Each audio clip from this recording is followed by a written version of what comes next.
camada química e sólida mais externa da Terra, formada por solo e rochas, divididos em placas tectônicas. A litosfera de nosso planeta é, portanto, como uma casca rachada. As rachaduras seriam as placas tectônicas que estão em movimento e vão se modificando ao longo dos séculos. Durante os séculos XVI e XVII, explicações bíblicas permearam os cálculos sobre a idade da Terra, algo em torno de 6.000 anos. Do século XVIII à primeira metade do século XIX, mesmo com o desenvolvimento de inúmeras teorias e modelos, surgiram números imprecisos que, segundo Teixeira, apontavam para uma Terra incomensuravelmente velha. Os novos modelos desenvolvidos pelo físico William Thomson influenciaram um cientista que, da segunda metade do século XIX ao início do século XX, admitiram uma idade para a Terra que não ultrapassaria os 400 milhões de anos.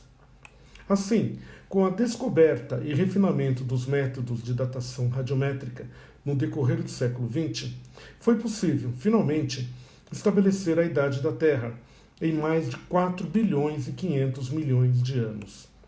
A partir daí, o homem criou a escala de tempo geológico constituída, desde o tempo presente até a formação da Terra há 4 bilhões e 500 milhões de anos, sendo dividida em éons, eras, períodos, épocas e idades que se basearam nos grandes eventos geológicos da história do planeta.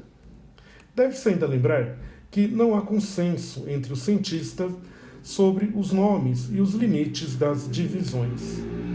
A Terra é dividida em camadas.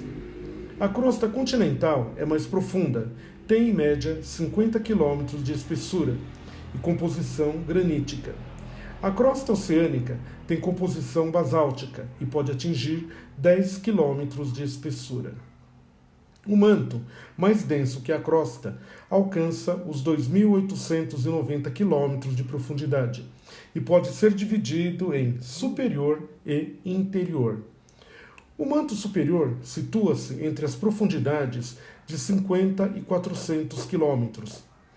Aquela parcela do manto superior dos 100 aos 350 km, com características plásticas de acordo com Guerra e Cunha, 2005, é a astenosfera, e a litosfera é a região rígida acima da astenosfera, que inclui a crosta e a porção externa do manto superior.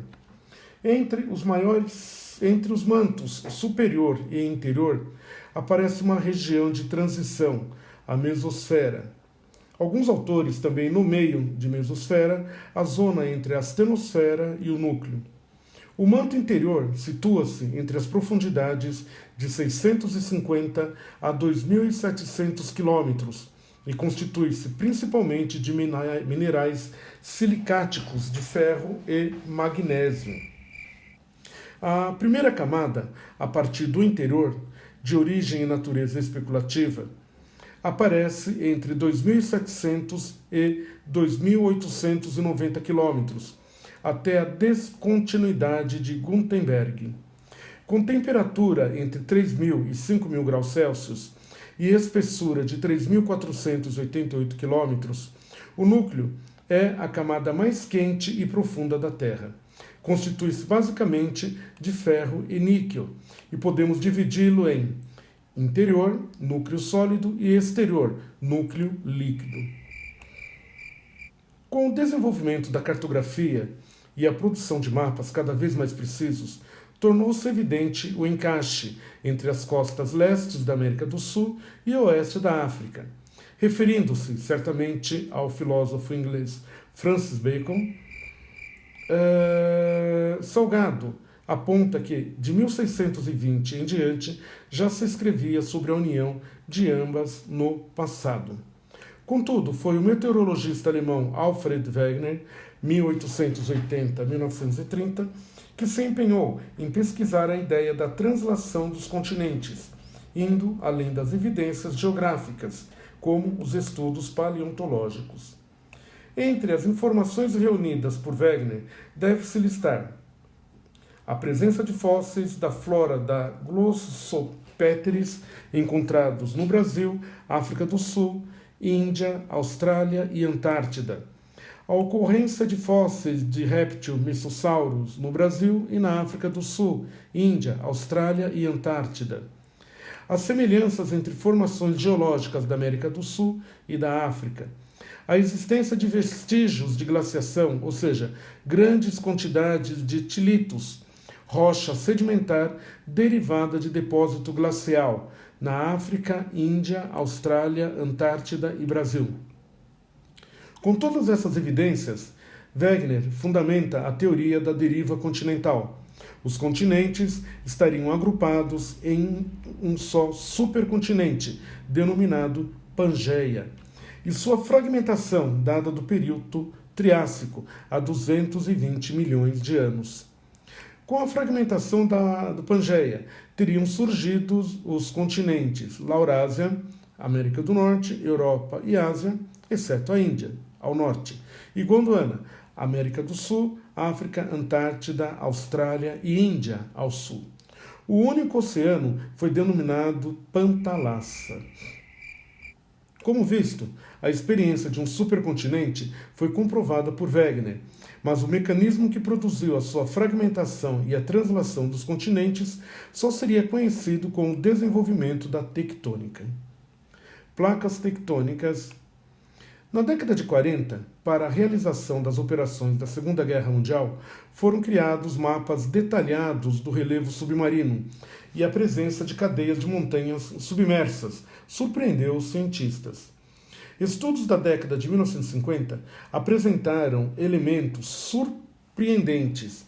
Os materiais encontrados juntos às cadeias, as denominadas dorsais meso-oceânicas, seriam mais novos que os localizados próximos aos continentes.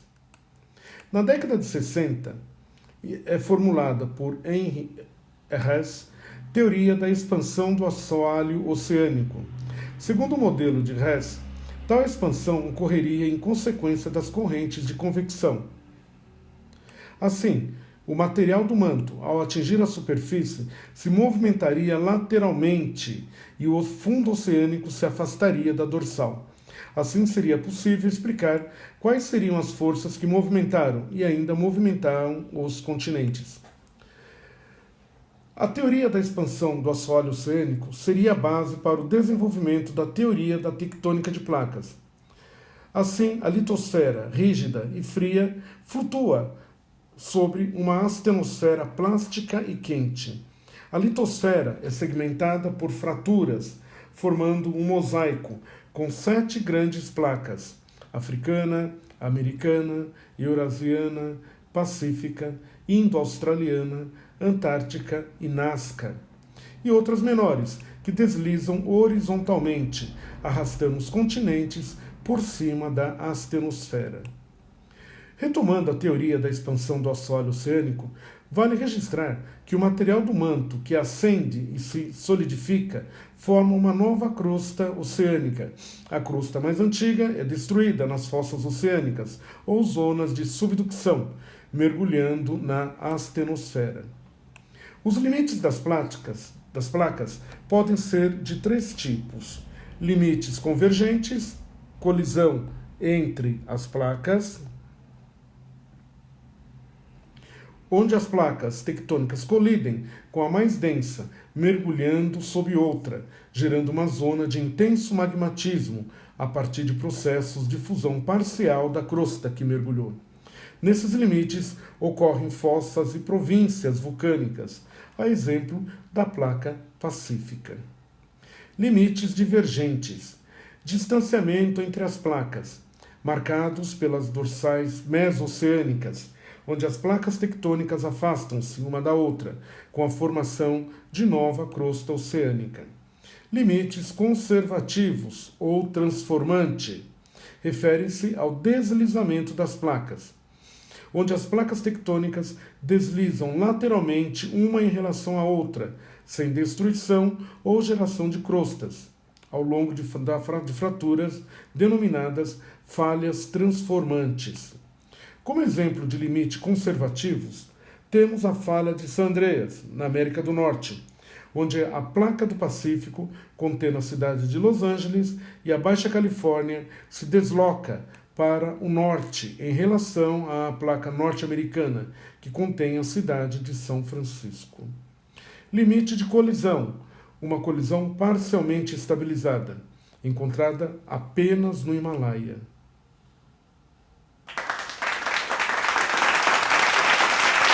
Litosfera